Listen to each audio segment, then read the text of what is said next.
तेल घालून संपूर्ण काळजी घ्यावी लागते, म्हणून तुम्ही तुमचे सगळे जे काही चोचले ते पुरवता. 80 कोटी लोकांना फुकट धान्य. कोण पिकवतं ते धान्य? मोदी नाही पिकवत त्यांच्या परसामध्ये. मोदींच्या बागेतलं अन्न जे आहे ते देशातल्या 80 कोटी कुटुंबांना नाही फुकट दिलं जात. हे शेतकरी जे पिकवतात धान्य ते तिकडे दिलं जातं आणि त्या शेतकऱ्यांच्या मागण्या तुमच्यामध्ये एवढी माणुसकी आता शिल्लक नाही राहिली की कोणीतरी जाऊन त्यांना भेटायला पाहिजे. देशाचे गृहमंत्री आहेत अमित शाह, आमच्या राज्याचे आहेत देवेंद्र फडणवीस. त्यांचं कोणत्या शब्दात वर्णन करावं तेच मला कळत नाही. कारण फडतूस बोलून झालं, कलंक बोलून झालं, काय नालायक बोलून झालं, काय फरकच पडत नाही. काहीच फरक पडत नाही. म्हणजे आता ते एवढं असे झाले बेगुमानपणाने वागतायत, निर्लज्जम सदा चुकी. बरं, आता ज्या अशोक चव्हाणांवरती आरोप केले त्यांच्याच मांडीला मांडी लावून त्यांचं स्वागत करतायत. मी मगाच्या सभेत बोललो की त्यांची परिस्थिती आता मला नाही आबरू, मी कशाला घाबरू अशी झालेली आहे. मला आबरूच नाही, मी कशाला घाबरू? तुम्हाला कोण तुम्ही? अरे मी असाच आहे. तुम्ही काय बोलाल आणखीन बोलून बोलून? बोला, मला काही फरक पडत नाही. एवढा निर्लज्ज असतो तोच सदा सुखी असतो. काही मुख्यमंत्र्याचा पाव उपमुख्यमंत्री केला तरी आनंदात आहे. आणि नितीन गडकरी जी बोललेत की इकडे जो निष्ठेने काम करतो त्याला महत्व नाहीये, हे खरं आहे. हे आता कळेल. ह्याला अशोक चव्हाण जेव्हा राज्यसभेवरती पाठवतील, एक तर मिंद्याला डोक्यावरती बसवल्या मुख्यमंत्री.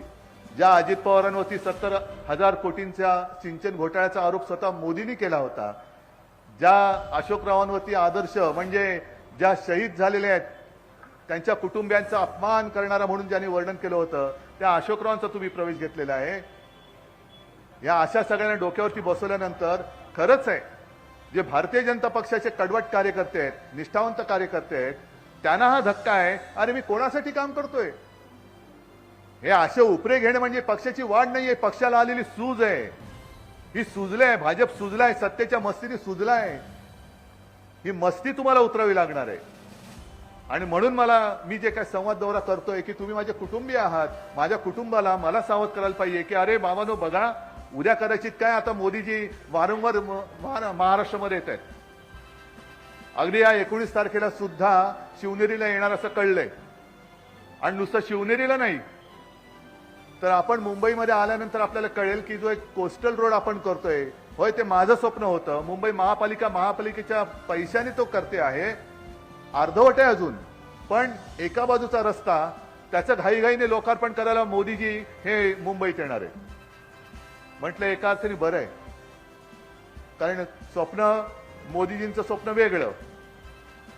पण किमान उद्धव ठाकरे जे बोलतो ते करून दाखवतो याची साक्ष द्यायला पंतप्रधान स्वतः येत आहेत, हे माझ्यासाठी अभिमानाचं काम आहे. आम्ही अशी जळणारी माणसं नाही आहोत.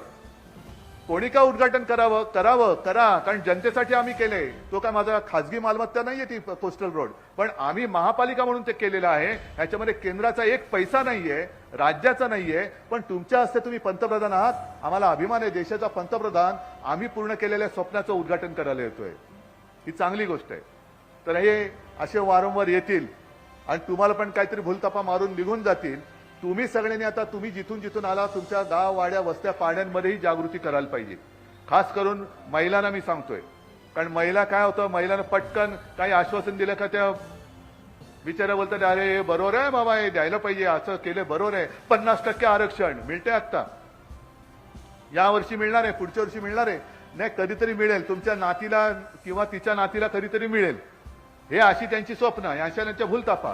पण महिलांसाठी ज्या काही योजना आहेत, उज्ज्वला योजना असेल, स्त्रीधन असेल, आणखीन काय असेल, गावामध्ये विचारा प्रत्येक जणीला की तुला घरामध्ये उज्ज्वला योजनेच्या माध्यमातून किती सिलेंडर मिळाले. दरवर्षी 2 कोटी लोकांना आम्ही रोजगार देऊ. तुम्ही सगळ्यांनी एकमेकाला विचारायचं गावागावामध्ये. पंतप्रधान मोदींनी जे 14 साली जाहीर केलं होतं त्या 2 कोटीपैकी बाबा तुझा नंबर लागला का रे? आपल्या गावामध्ये, आपल्या जिल्ह्यात, आपल्या तालुक्यामध्ये केंद्र सरकारच्या माध्यमातून नवीन रोजगार आला का रे?